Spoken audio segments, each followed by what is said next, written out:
اعوذ باللہ من الشیطان الرجیم بسم اللہ الرحمن الرحیم الحمدللہ رب العالمین والصلاة والسلام علی سیدنا و نبینا ابی القاسم محمد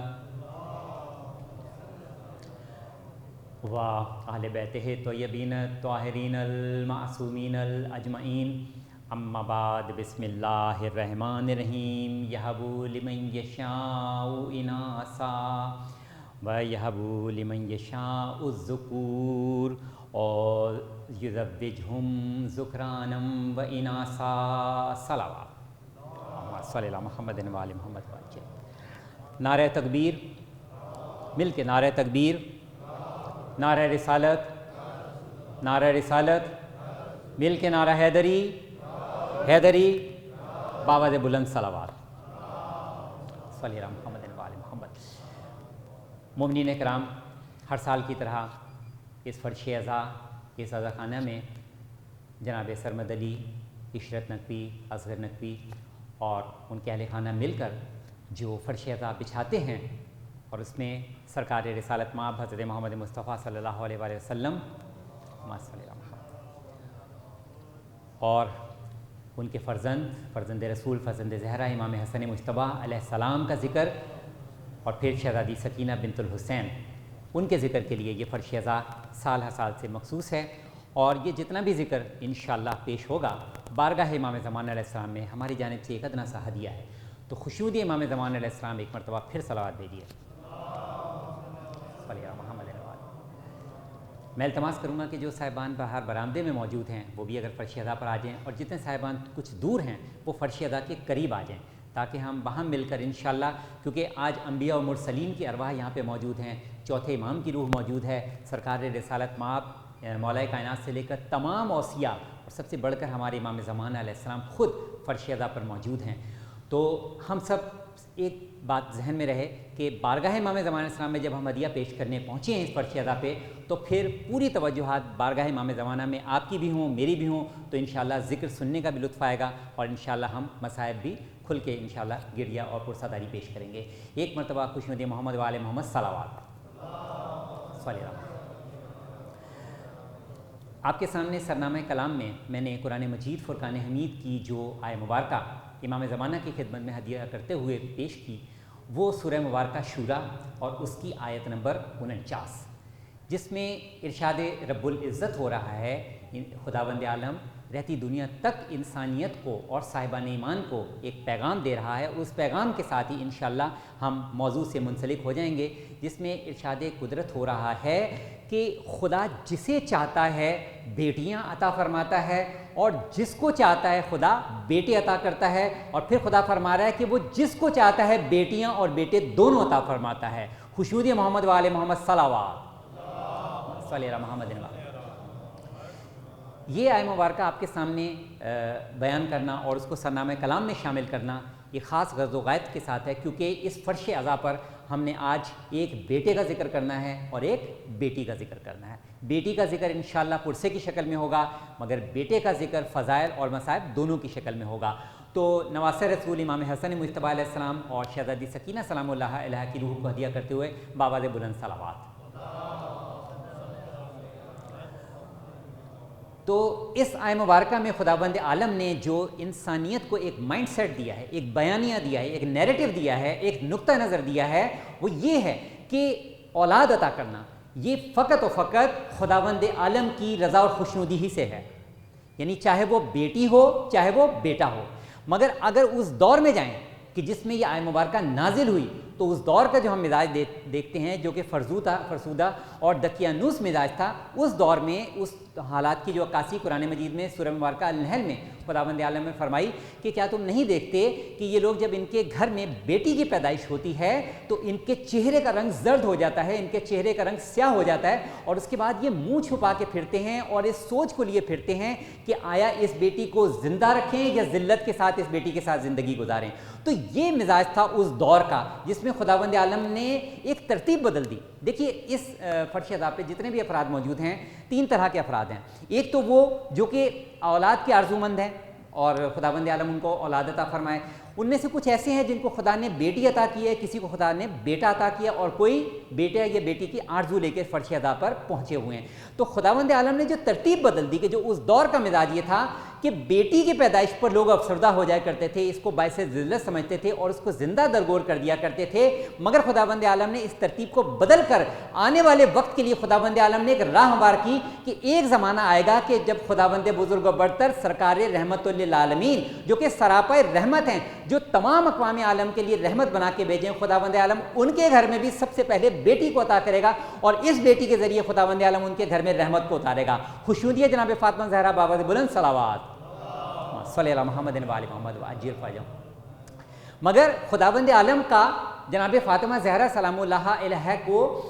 بیٹے اور بیٹی عطا کرنا، یہ آل رسول پر خداوند عالم کا لطف و کرم ہے، احسان ہے کہ خداوند عالم نے اس گھر میں برگزیدہ بیٹیاں بھی عطا کیں اور برگزیدہ بیٹے اور فرزندان بھی عطا کیے۔ بیٹے بھی وہ عطا کیے کہ جو کہ ایک کے بعد سرچشمہ ہدایت، اور بیٹیاں بھی وہ کہ جو ایک کے بعد ایک اپنے وقت کے امام کی اقتدا کرتے ہوئے، اپنے وقت کے امام کی پیشوائی کرتے ہوئے دکھائی دیتی ہیں۔ تو جناب فاطمہ زہرا سلام اللہ علیہ کو خداوند عالم نے رسول خدا صلی اللہ علیہ وآلہ وسلم کے گھر میں جو یہ رحمت اتاری ہے کہ جو امام حسن مجتبیٰ علیہ السلام اور امام حسین شہید کربلا ان کی شکل میں ولادت ہوئی ہے، تو اس کا ذکر اب چونکہ ہم نے امام حسن علیہ السلام کے فضائل کی طرف جانا ہے، تو اس فضائل کے لیے جب ہم قرآن مجید کی طرف رخ کرتے ہیں تو قرآن مجید کی سورہ مبارکہ الحدید آیت نمبر 28 ارشاد رب العزت ہو رہا ہے، یا ایھا الذین آمنوا اتقوا اللہ وآمنوا برسولہ یؤتیکم کفلین من رحمتہ ویجعل لہ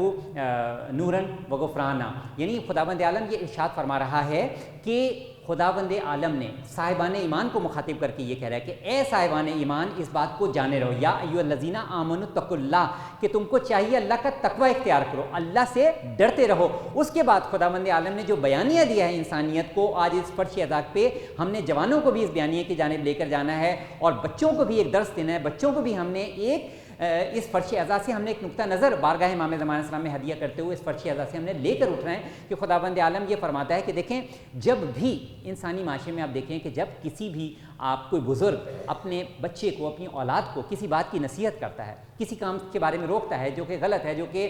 برا ہے، جو کہ ناگزیر، مگر اس کے لیے کوئی نہ کوئی انعام ضرور پوشیدہ ہوتا ہے، اس کے لیے کوئی نہ کوئی اٹریکشن، کوئی نہ کوئی کشش ضرور لکھی جاتی ہے کہ اگر تم یہ اچھا کام کرو گے تو خدا تمہیں کیا انعام عطا کرے گا۔ اب خداوند عالم نے قرآن مجید میں جو انعام بیان فرمایا وہ یہ کہ اے ایمان والو اللہ کا تقوی اختیار کرو۔ اب کیا ہوگا؟ خدا تم کو رحمت کے 2 حصے عطا کرے گا اور اس کے بعد تم کو نور کی ایک روشنی عطا کرے گا۔ کیسی روشنی؟ یہ وہ نور کی روشنی ہے جس کی روشنی میں تم زمانے میں چلو پھرو گے، ہدایت پاؤ گے اور ظلمتوں سے محفوظ رہو گے۔ خوشنودی محمد و آل محمد صلوات بھیجیے،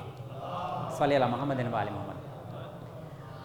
اب یہ بات طے ہو گئی کہ جب خداوند عالم نے وہ صاحبان ایمان جن کو تقوی کی خدا نے نصیحت کی، اب ان کا انعام بھی معین فرما دیا کہ خدا ان کو رحمت کے 2 حصے عطا کرے گا اور ایک نور، ایک روشنی عطا کرے گا۔ اب وہ رحمت کے 2 حصے کون ہیں اور وہ نور، وہ روشنی کیا ہے؟ اس کے لیے ہمیں بڑھنا پڑے گا در رسالت حضرت محمد مصطفیٰ صلی اللہ علیہ وآلہ وسلم۔ درود بھیجیے، صلی اللہ محمد۔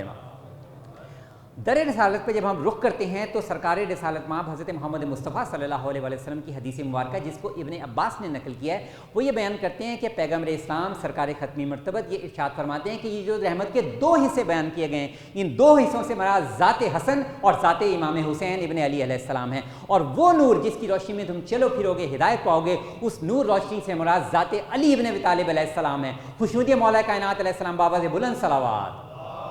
صلی اللہ محمد و آل محمد وعجل فرجہم۔ اب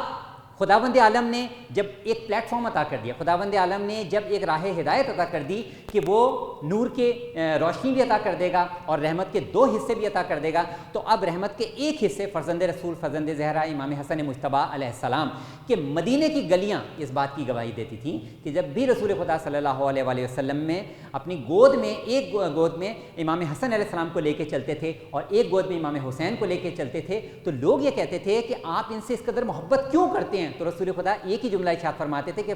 سنو، میں کیوں نہ ان بچوں سے محبت کروں، میں کیوں نہ اپنے بیٹوں سے، اپنے فرزندان سے محبت کروں، کیونکہ یہ میرے دونوں بیٹے، یہ میرے دونوں فرزندان میری اس دنیا کی زندگی کی خوشبو ہیں، اور جب بھی میں دنیا کی زندگی کی خوشبو پانا چاہتا ہوں تو میں حسن کے چہرے کا بوسہ لیتا ہوں اور حسین کے چہرے کا بوسہ لیتا ہوں۔ خوشنودی حسن و حسین بابا بلند صلوات،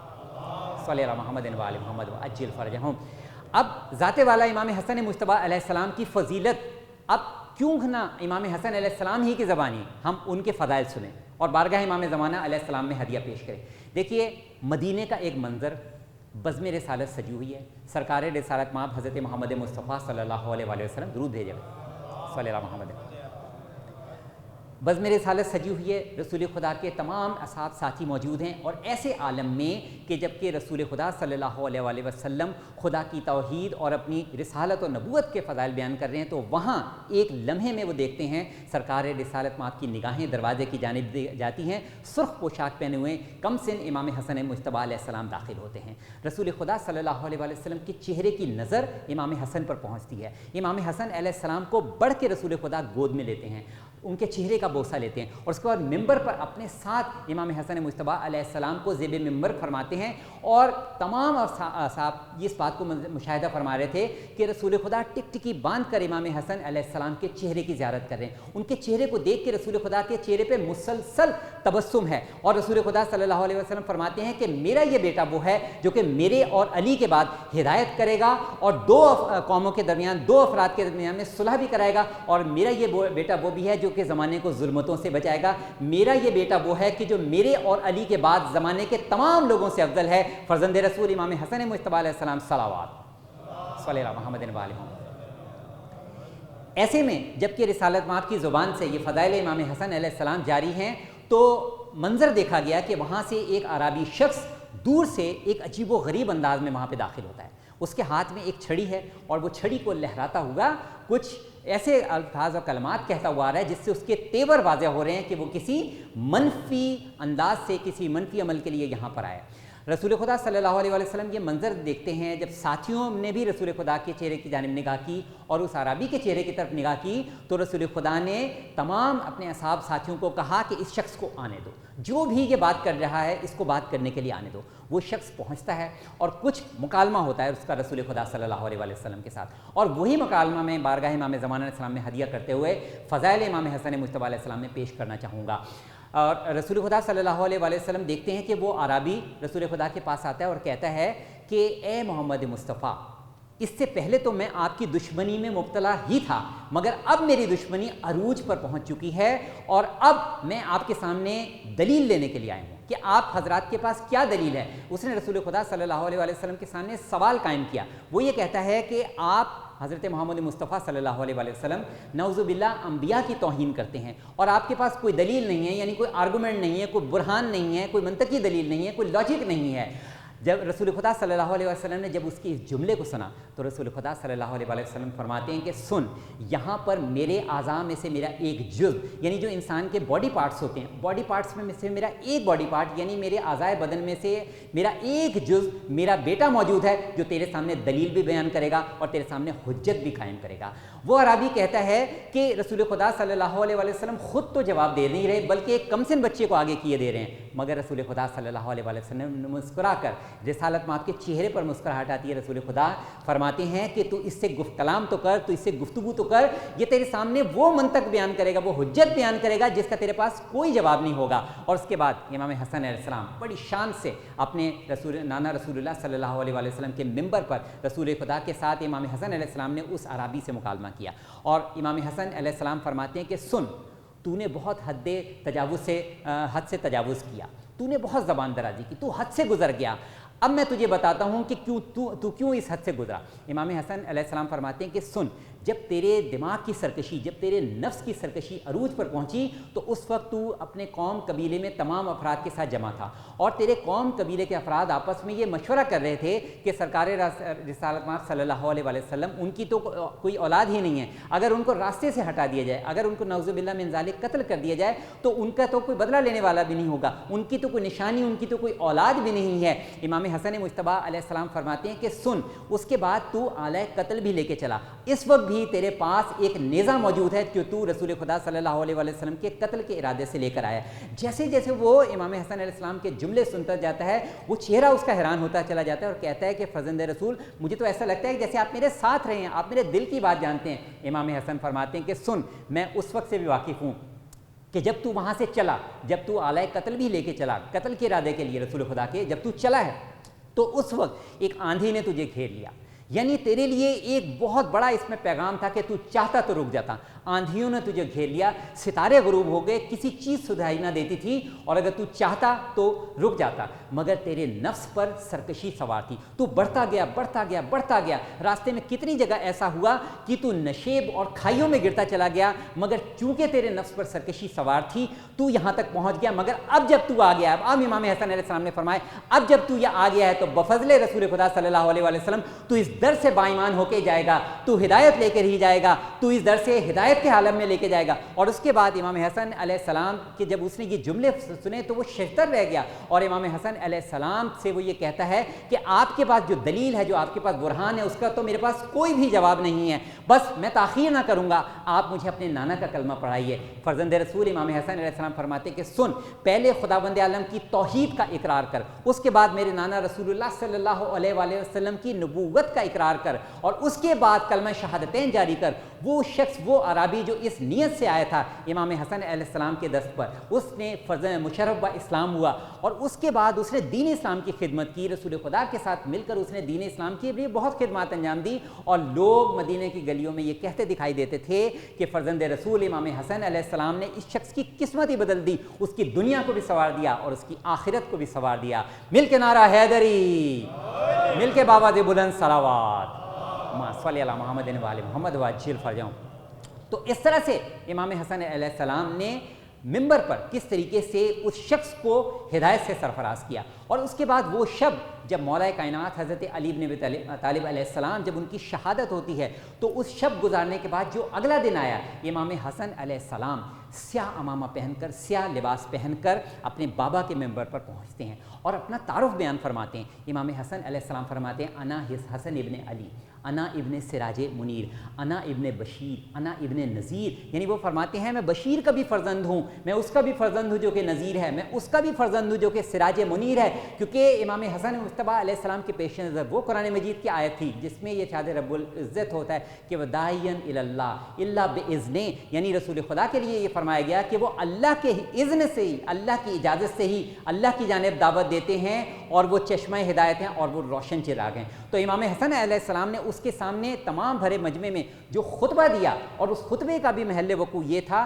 کہ تمام افراد جتنے بھی موجود تھے سب نے امام حسن علیہ السلام کے ہاتھ پر بیعت کی، 40,000 افراد نے امام حسن علیہ السلام کے ہاتھ پر بیعت کی اور ان کے وصی رسول ہونے کا اقرار کیا، وصی علی ہونے کا اقرار کیا۔ اور اس کے بعد امام حسن مصطفیٰ علیہ السلام نے امور مملکت کے لیے امام حسن علیہ السلام نے اقدامات شروع کر دیے، مگر امام حسن علیہ السلام نے جو یہاں جملے ارشاد فرمائے کہ انا ابن سراج منیر، انا ابن بشیر، انا ابن نذیر، یعنی ایک مکمل قرآنی واسطہ تھا جو کہ امام حسن علیہ السلام اپنے جد رسول اللہ صلی اللہ علیہ وسلم کی فضیلت بھی بیان کر رہے تھے، اور یہ بھی پیغام دے رہے تھے کہ جب بھی ہمارا تذکرہ آئے تو اس بات کو جانے رہو کہ ہمارے ذکر کا منبع ذات رسالت مآب حضرت محمد مصطفیٰ صلی اللہ علیہ وسلم ہے۔ اور پھر یہ بھی ہے کہ امام حسن مصطفیٰ علیہ السلام نے جب خطبہ دیا، اس خطبے میں وہ ارشاد فرماتے کہ سنو،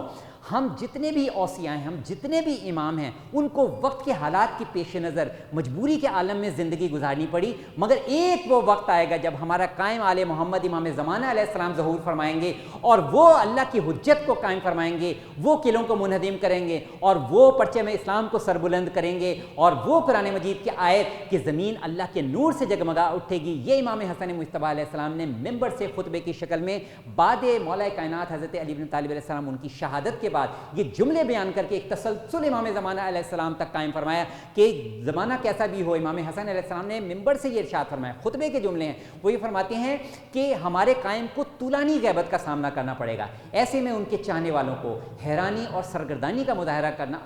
کا سامنا کرنا پڑے گا، مگر وہ یہ فرماتے ہیں کہ وہ لوگ جو کہ ایمان بالیقین کی حالت میں ہوں گے، ایمان بالمحمد و آل محمد پر ہوں گے، وہ ایسے موقع پر مستر نہیں ہوں گے، بلکہ اپنے آپ کو توسل کیے رہیں گے اپنے وقت کے قائم امام زمانہ علیہ السلام، خوشنودی امام حسن و امام زمانہ علیہ السلام باواز بلند صلوات صلی اللہ علیہ وسلم۔ اور یہ کیوں؟ اس لیے کہ امام حسن علیہ السلام اس نور ہدایت جو کہ نور ولایت علی ابن ابی طالب علیہ السلام کا تسلسل ہے، کہ جس ولایت علی ابن ابی طالب علیہ السلام کے متعلق رسول خدا صلی اللہ علیہ وسلم کا ایک غلام جس نے رسول خدا کی کئی برس تک خدمت کی، 7 برس تک وہ رسول خدا کی خدمت کرتا رہا، اور رسول خدا صلی اللہ علیہ وسلم نے چاہا کہ اس کو کچھ انعام عطا کریں، اس کو کچھ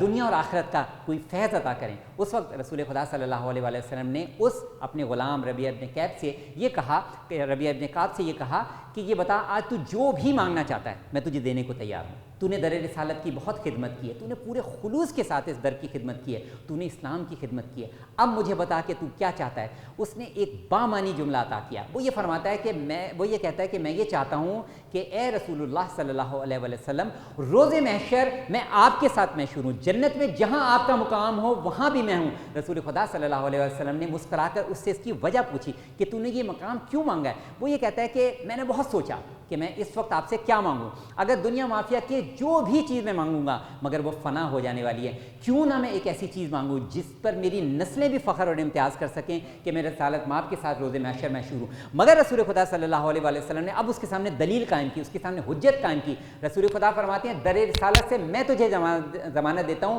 کہ روز محشر، روز قیامت جہاں میں ہوں گا وہاں تو ہوگا، مگر اس کے لیے تجھے 2 باتوں کو عمل پیرا ہونا پڑے گا۔ ایک بات یہ ہے کہ تجھے چاہیے اپنے آپ کو سجدوں میں، اللہ کی بارگاہ میں سجدوں میں، اللہ کی عبادت سے تو نے اپنے آپ کو فراموش نہیں کرنا، اور دوسری چیز ہے کہ ولایت علی بن ابی طالب علیہ السلام کو اس دنیا میں بھی وقت نسا بھی اور اس کے بعد آخری لمحے تک ولایت علی بن ابی طالب علیہ السلام سے اگر تو متمسک رہے گا تو میں ذات رسالت مآب تیری اس بات کی گواہی دیتا ہوں، اس بات کی ضمانت دیتا ہوں کہ روز محشر تو میرے ساتھ محشور ہوگا۔ یہ ہے ولایت علی بن ابی طالب علیہ السلام کا وہ تسلسل جس کو امام حسن مجتبیٰ علیہ السلام جب لے کے چلے، اس نور ہدایت کو لے کے چلے، اور پھر امام حسن علیہ السلام، مدینے کے افراد اس بات کے گواہ تھے کہ امام حسن علیہ السلام کا جو گھر تھا، امام حسن علیہ السلام کے گھر کے باہر ایک فرش لگایا جاتا تھا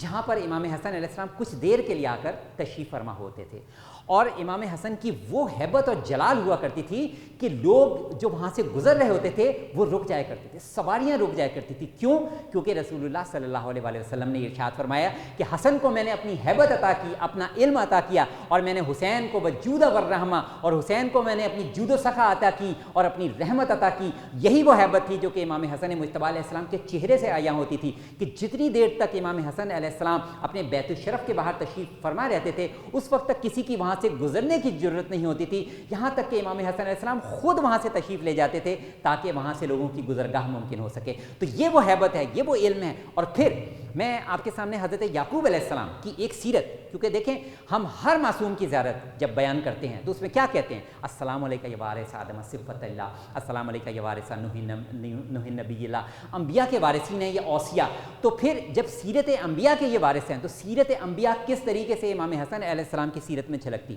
دیکھیے حضرت یعقوب علیہ السلام کے متعلق قصص الانبیاء میں یہ واقعہ موجود ہے کہ حضرت یعقوب علیہ السلام جس علاقے میں رہا کرتے تھے، کنعان اس کا نام تھا، ان کا وطن کنعان تھا، وہاں پہ مشہور تھا کہ ایک شخص ہر دوپہر کے وقت اور شام کے وقت منادی کرتا ہوا 5 فرسخ تک، یعنی آج کے حساب سے تقریباً 5.5 کلومیٹر تک، یعنی 30 میل تک وہ چلتا تھا اور ایک اعلان کرتا جاتا تھا کہ جس کو بھی دوپہر کے کھانے کی احتیاج ہے، خوراک کی احتیاج ہے، وہ در حضرت یعقوب علیہ السلام پر پہنچے، اس کی مہمان نوازی کی جائے گی۔ اسی طریقے سے شام کے وقت بھی یہ عالم ہوتا تھا کہ وہ منادی کرتا ہوا جاتا تھا 5 فرسخ تک کہ کوئی بھی بھوکا ہے، کوئی بھی پیاسا ہے، کسی کی کوئی بھی دنیاوی ضرورت ہے تو وہ حضرت یعقوب علیہ السلام کے در پر آئے، اس کی حاجت کو پورا کیا جائے۔ اور یہی مدینے میں عالم تھا کہ امام حسن مجتبیٰ علیہ السلام یعنی حضرت یعقوب علیہ السلام اگر ان کا دسترخوان، اگر ان کی مہمان نوازی مشہور تھی تو پھر امام حسن علیہ السلام کا بھی یہ عالم تھا کہ مدینے میں کوئی بھی شخص بھوکا ہوتا تھا، پیاسا ہوتا تھا، قرض میں مبتلا ہوتا، مالی پریشانی کا شکار ہوتا تھا، کسی بھی مسئلے میں گھرا ہوتا تھا،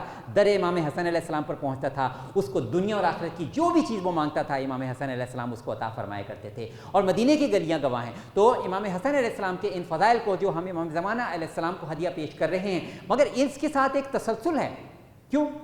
کیونکہ امام حسن علیہ السلام نے جب خود اس بات کو وضاحت فرمائی کہ ہم تمام اوصیاء کو زمانے کی گردش و دوران کا سامنا کرنا پڑا، جس کی وجہ سے ہم جو پیغام دینا چاہتے تھے وہ سنا نہیں جاتا تھا، ہم جو بتانا چاہتے تھے وہ پوچھا نہیں جاتا تھا، وہ سوال ہی نہیں کیا جاتا تھا، یہاں تک کہ ایک شخص نے جب امام حسن علیہ السلام سے یہ سوال کیا کہ یہ شب قدر جو ہے اس کو 7 راتوں میں کیوں رکھا گیا ہے، تو اس وقت امام حسن نے ایک جملہ ارشاد فرمایا کہ سنو اس طرح کے سوال ہم سے کیا کرو تاکہ دنیا اور آخرت کی تم کو معرفت حاصل ہو۔ امام حسن علیہ السلام فرماتے ہیں کہ خدا نے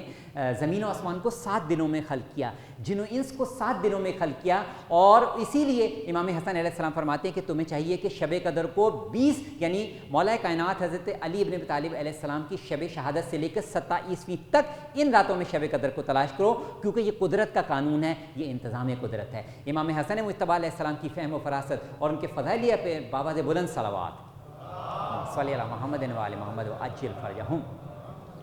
یہی وجہ ہے کہ جب بھی کہیں امام حسن علیہ السلام کے پاس کوئی شخص آتا تھا اور وہ ان کے نانا رسول اللہ صلی اللہ علیہ وسلم کی کسی بھی حدیث مبارکہ کی ان سے وضاحت پوچھتا تھا، یا کسی بھی آیہ قرآنی کی ان سے وضاحت پوچھتا تھا، تو اس آیت قرآنی کی وضاحت کرتے ہوئے، اس حدیث قرآنی کی وضاحت کرتے ہوئے امام حسن علیہ السلام اس کا منبع اپنے بابا علی بن طالب علیہ السلام کی ذات کو قرار دیا کرتے تھے، اور وہ یہ فرماتے تھے کہ میرے نانا رسول اللہ صلی اللہ علیہ وسلم ارشاد فرماتے ہیں کہ اگر ذات علی بن طالب علیہ السلام کو خدا نے جتنی خوبیاں اور فضائل عطا کی ہیں، اگر ان میں سے کوئی ایک بھی پوری دنیا کے انسانوں کو حاصل ہو جائے تو ان کی دنیا بھی سنور جاتی، ان کی آخرت بھی سنور جاتا۔ خوشیوردی محمد و آل محمد صلوات صلی اللہ محمد و آل محمد و عجل فرجہم۔ یہی وجہ ہے کہ ذات خداوندی نے جو تسلسل فرمایا کہ جناب فاطمۃ الزہرا سلام اللہ علیہا، میرے ذہن میں ایک قرآن مجید کی آیہ مبارکہ جو سورہ مبارکہ نور کی ہے، جس میں ارشاد قدرت ہو رہا ہے بیوت الانبیاء اذن اللہ، یعنی خدا یہ ارشاد فرما رہا ہے کہ خدا نے ان گھروں کو اللہ کے اذن سے یہ اجازت دی گئی ہے کہ ان کے ذکر کو بلند کیا جائے۔ کیوں؟ خدا ارشاد فرماتا ہے کہ کیونکہ اس گھر میں جو لوگ رہتے ہیں وہ روز و صبح و شام اللہ کی تسبیح اس انداز میں کرتے ہیں کہ کوئی بھی چیز ان کو اپنے رب کی تسبیح سے اور اللہ کی عبادت سے روک نہیں سکتی۔ اور جب امام حسن علیہ السلام سے یہ پوچھا گیا کہ وہ کون سے وہ گھر ہیں جن کے متعلق یہ ارشاد فرما رہا ہے کہ بیوت اذن اللہ، جن کو اللہ کی جانب سے اجازت دی گئی ہے، تو انہوں نے اپنے نانا رسول اللہ صلی اللہ علیہ وسلم کے اس جملے کو نقل کیا۔ وہ ارشاد فرماتے ہیں بیوت الانبیاء علیہ السلام و اوما بیدہ جناب فاطمہ الزہرا سلام اللہ علیہا، یعنی وہ فرماتے ہیں کہ یہ وہ گھر جن کو خدا نے عظمت دی ہے، جن کے گھروں کو خدا نے عظمت بلند کیا ہے، جس کے گھروں کو خدا نے تسبیح و تقدیس کے لیے بلند کیا ہے اور ان کے گھروں میں ذکر جاری کیا ہے، یہ وہ انبیاء کے گھر ہیں۔ مگر اس کے ساتھ ہی رسول خدا نے ایک مرتبہ در فاطمہ کی جانب اشارہ کیا اور یہ جملہ ارشاد فرمایا کہ اس گھروں میں، انبیاء کے ان گھروں میں علی اور فاطمہ کا گھر بھی شامل ہے، اور صرف شامل ہی نہیں بلکہ فضیلتوں کے ساتھ شامل ہے۔ خوشنودی علی و فاطمہ زہرا و اولاد علی بابا بلند صلوات صلی اللہ محمد و آل محمد و عجل فرجہم۔ تو یہ وہ تہذیبی ورثہ ہے، یہ وہ ثقافتی ورثہ ہے، یہ وہ محمد و آل محمد کی بارگاہ سے وہ یہ فہم و فراست ہے جو اس فرش عزا پر جب ہم نے آج بیٹھنا ہے تو امام حسن علیہ السلام کی سیرت میں جو وہ عکس نظر آتا ہے انبیاء کی سیرت کا، کہ انبیاء کی سیرت جو کہ امام جعفر صادق علیہ السلام، درود بھیجیے صلی اللہ علیہ وسلم، کہ انبیاء کو پہچانو حسن اخلاق کے ساتھ، انبیاء کو پہچانو سچائی کے ساتھ، انبیاء کو پہچانو امانت داری کے ساتھ۔ اور امام حسن مجتبیٰ علیہ السلام کا بھی وہی عالم ہے کہ کوئی شخص جب در امام حسن مجتبیٰ علیہ السلام پر پہنچتا ہے اور وہاں پر آ کر کچھ ایسے جملے کرتا ہے، کہتا ہے جو کہ نازیب ہیں، مگر امام حسن علیہ السلام یہ ارشاد فرماتے ہیں کہ اے شخص تو یہاں پر اجنبی معلوم ہوتا ہے، میرے پاس خوراک بھی موجود ہے جو کہ تجھے سیر کر سکے، میرے پاس پانی بھی وافر موجود ہے جو تیری پیاس کو بجھا سکے، میرے پاس وافر مال بھی موجود ہے جو کہ تیری دنیا معافیت کی جو بھی حاجت و پریشانی ہے، تیری جو بھی مالی پریشانی ہے اس کو دور کر سکے۔ اور اس شخص کی لبوں پر یہی جملے جاری ہوئے کہ جب اس در پر میں آیا تھا تو میرے دل میں آپ کی نفرت سے بڑھ کر کسی کی نفرت نہیں تھی، مگر اس وقت میرے دل میں، میرے وجود میں، میرے روح میں آپ ہستی سے بڑھ کر کسی کی محبت ہی نہیں ہے۔ اور امام حسن مجتبیٰ علیہ السلام کے در سے وہ ہدایت پا کر گیا، اور یوں امام حسن مجتبیٰ علیہ السلام نے مدینہ میں اس بات کو ثابت کیا کہ ہم وہ ہیں جو کہ سیرت انبیاء کے وارث ہیں، ہم اپنے نانا رسول اللہ کے خلق کے بھی وارث ہیں اور سیرت انبیاء کے بھی وارث ہیں۔ محمد و آل محمد صلوات صلی اللہ محمد و آل محمد و عجل فرجہم۔ مگر یہ زمانے کی گردشیں جو کہ آل محمد نے ایک کے بعد ایک جن کا سامنا کیا، اور اسی کا سامنا امام حسن علیہ السلام نے بھی کیا کہ ایک وہ وقت جب امام حسن مجتبیٰ علیہ السلام کو بادر ناخواستہ صلحوں کی جانب جانا پڑا اپنے جد رسول اللہ صلی اللہ علیہ وآلہ وسلم کی سیرت پہ چلتے ہوئے، اس وقت امام حسن علیہ السلام نے ایک مرتبہ ممبر پہ یہ جملے کہے تھے کہ اگر تم آمادہ اور تیار ہو تو میں اس وقت بھی علی بن طالب علیہ السلام کی شجاعت دکھا سکتا ہوں اور فوجوں کے پشتے اڑا سکتا ہوں۔ مگر امام حسن مجتبیٰ علیہ السلام کے سامنے تمام افراد نے ایک ہی جملہ کہا کہ ہمیں اپنی زندگی چاہیے، اپنی زندگی کی بقا چاہیے، بس یہ جملہ سننا تھا کہ امام حسن علیہ السلام نے فرمایا کہ جب تم اس بات کے لیے آمادہ و تیار ہی نہیں ہو تو پھر جب تم میرے سے اس بات کی بیعت کر چکے ہو، اور جب یہ خطبہ امام حسن مجتبیٰ علیہ السلام کہ جب امام حسن مجتبیٰ علیہ السلام کی بیعت کی گئی تھی تو بیعت میں امام حسن مجتبیٰ علیہ السلام نے تمام افراد سے اس بات کی گواہی لی تھی کہ میں وقت کا امام ہوں، جس سے میں جنگ کروں گا اس سے تم کو بھی جنگ کرنی ہوگی، جس سے میں صلح کروں گا اس سے تم کو بھی صلح کرنی ہوگی، لہٰذا اب تم میرے عہد و پیمان کے پابند رہو، تم اب بیعت کے پابند رہو، اور میں صلح کے بعد اپنے جد رسول اللہ صلی اللہ علیہ وآلہ وسلم کی سیرت پہ چلتے ہوئے میں صلحوں کی جانب جاؤں گا، بس صلح خیر، اور صلح تمہارے لیے بہتر ہے۔ مگر امام حسن مجتبیٰ علیہ السلام نے جو اس زمانے میں جو بحران سامنا کیے اور جس طریقے سے امام حسن علیہ السلام نے جس طرح سے اپنے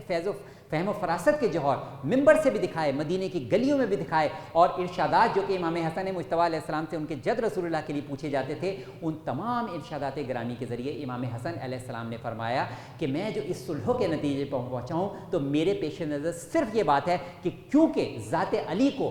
سرکار رسالت مآب نے اس بات کے لیے پابند کیا تھا کہ یا علی میرے بعد امت میں خون ریزی ہونے نہ پائے، تو میں بھی علی بن طالب علیہ السلام کا وارث ہوں، میں بھی ایسا نہ ہونے دوں گا کہ امت کے درمیان خون ریزی ہو۔ اور امام حسن علیہ السلام سے جب کسی نے اعتراض کیا کہ آپ نے جو صلح کیا، تو امام حسن علیہ السلام فرماتے ہیں کہ اگر میں اس وقت صلح نہ کرتا تو روئے زمین پر کوئی اہل ایمان نہ بچتا، کوئی اہل اسلام نہ بچتا۔ اس طرح سے امام حسن علیہ السلام نے اپنی فہم و فراست کے ذریعے جو ان کو اپنے جد رسول اللہ اور ذات علی بن طالب علیہ السلام سے ورثے میں ملی تھی، امام حسن علیہ السلام نے امت کی تباہی کو بچایا۔ اور آج بھی اس فرش عذاب پر جو ہم امام حسن علیہ السلام کا ذکر کر رہے ہیں تو یہ صدقہ ہے امام حسن علیہ السلام کے اس صبر و تحمل کا، ان کی رواداری کا، ان کے برداشت کا، کہ انہوں نے حق کے ساتھ جس طریقے سے قیام بھی کیا مگر حق کے ساتھ ہی انہوں نے صلح کی جانب بھی قدم بڑھائے۔ خشنود امام حسن علیہ السلام بابا دے بلند صلوات صلی اللہ محمد و آل محمد و عجل فرجہم۔ تو یہ امام حسن علیہ السلام کے متعلق ہمیں بچوں کو اس بات کو سمجھانا ہے، فہم فراست امام حسن علیہ السلام کی، کیوں امام حسن علیہ السلام اس فیصلے پر پہنچے، کیوں انہوں نے یہ فیصلہ اختیار کیا، اور اس میں وہ کیا راز تھا امت کی سلامتی، امت کا امن۔ امام حسن علیہ السلام نے اس کو یقینی بنایا۔ یہ فرش عذاب پر آج ہم امام زمانہ علیہ السلام اور پھر امام زمانہ علیہ السلام بھی تو اس وقت اپنے جد رسول اللہ ہی کے الفاظ کا پاس رکھتے ہوئے پردہ غیبت میں امام زمانہ علیہ السلام آبادیوں سے دور زمانے کے جو بھی حالات ہیں، امام حسن مجتبیٰ علیہ السلام صرف اور صرف اذن الہی کے منتظر ہیں کہ جب اللہ کا اذن ہوگا تو امام زمانہ علیہ السلام ظہور فرمائیں گے اور پرچے میں اسلام کو سربلند کریں گے۔ مگر اس کے لیے اس دور غیبت امام زمانہ علیہ السلام میں ہمارے ہر امام کے دور کے حالات، بالخصوص امام حسن علیہ السلام کے حالات، کیونکہ امام حسن علیہ السلام فرماتے ہیں کہ میرے جد علی بن طالب علیہ السلام نے یہ ارشاد فرمایا تھا کہ میرے بعد امت کو ایک ایسا فتنہ درپیش ہوگا کہ اس کے بعد میرا بیٹا حسن ہی اس کو بچائے گا، ورنہ اس امت کو تباہی سے کوئی نہیں بچا سکتا۔ تو یہ ذات حسن علیہ السلام کا یہ احسان ہے امت پر، کہ ذات علی بن طالب علیہ السلام کا احسان ہے کہ آج اس فرش عصا پر ہم امام حسن علیہ السلام کے اس ذکر کو فخر کے ساتھ اپنے وقت کے امام زمانہ علیہ السلام کی بارگاہ میں ہدیہ پیش کر رہے ہیں۔ خشنود امام حسن علیہ السلام بابا دے بلند صلوات صلی اللہ محمد۔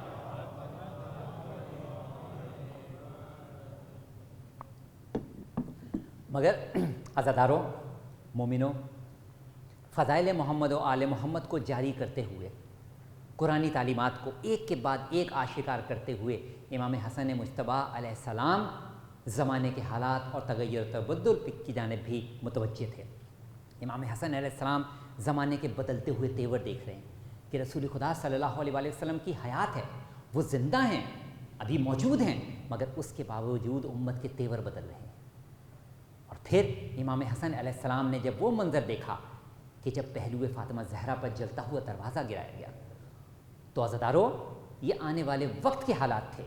جو کہ امام حسن علیہ السلام بخوبی ملاحظہ فرما رہے تھے۔ اور عزاداروں پھر وہ وقت آتا ہے کہ جب پہلو حسن مجتبیٰ علیہ السلام ہے اور سرہانے پر تمہارے اور ہمارے سید الشہداء امام حسین علیہ السلام خود موجود ہیں، اور کچھ گفتگو تھی جو کہ حسن و حسین کے درمیان میں جاری تھی۔ امام حسن علیہ السلام اسرار امامت امام حسین علیہ السلام کو منتقل فرما رہے تھے، رموز امامت منتقل فرما رہے تھے، مگر اس کے ساتھ تاریخ نے کچھ جملوں کو بھی محفوظ کیا جو کہ میں چاہوں گا اس فرشتہ پر امام زمانہ کو ہدیہ کرتے ہوئے بیان کروں، جس میں امام حسن علیہ السلام اپنے بھائی کے چہرے کی جانب، اپنے بھائی حسین کے چہرے کی جانب دیکھتے ہیں اور ایک مرتبہ حسن کی آنکھوں سے آنسو جاری ہو جاتے ہیں، حسن کی آنکھوں سے آنسو ٹپکتے جاتے ہیں اور حسن یہ جملے ارشاد فرماتے ہیں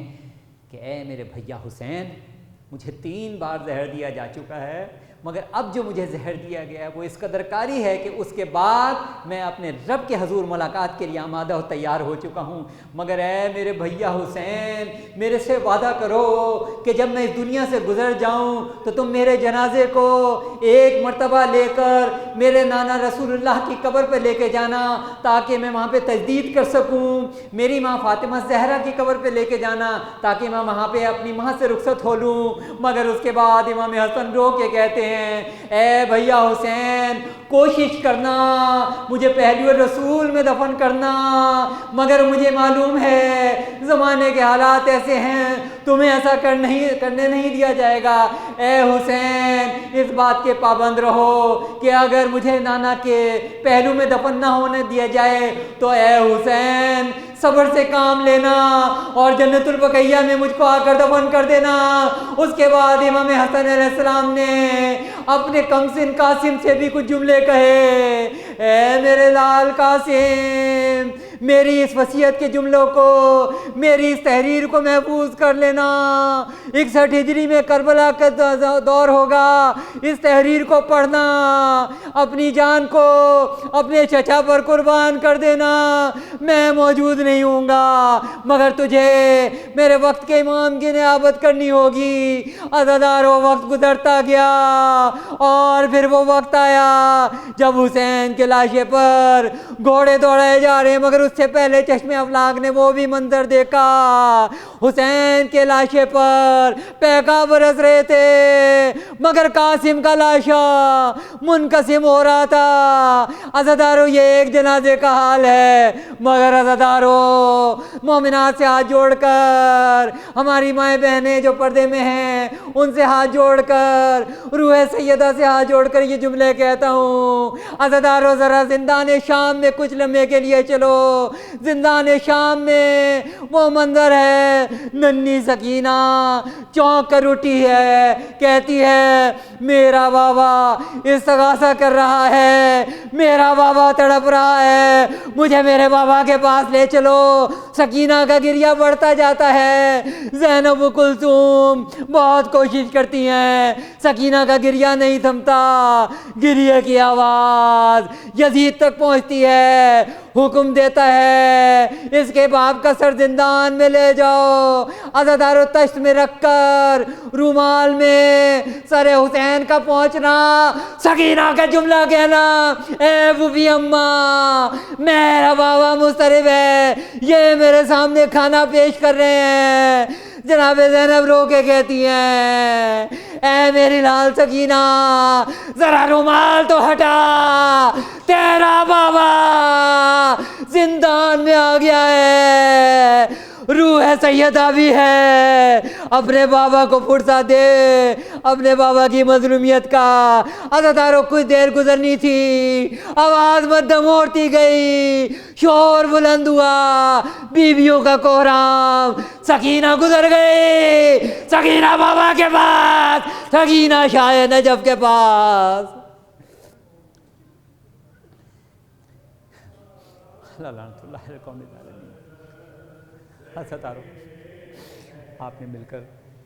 امام حسن کا شہزادی سکینہ کا پرسہ دیا، میری دعا ہے کہ آپ سب کا پرسہ بارگاہ امام زمانہ میں مقبول و منظور ہو، آپ سب کی تمام دعائیں بارگاہ امام زمانہ علیہ السلام میں مقبول و منظور ہوں، ہمارے مرحومین کی مغفرت ہو، ان کو شفاعت محمد و آل محمد نصیب ہو، بحق زہرا و بیہا و بالہا و بنیہا، ربنا تقبل منا انک انت السمیع العلیم، اللہم صلی علی محمد و آل محمد وعجل فرجہم، ماتم الحسین۔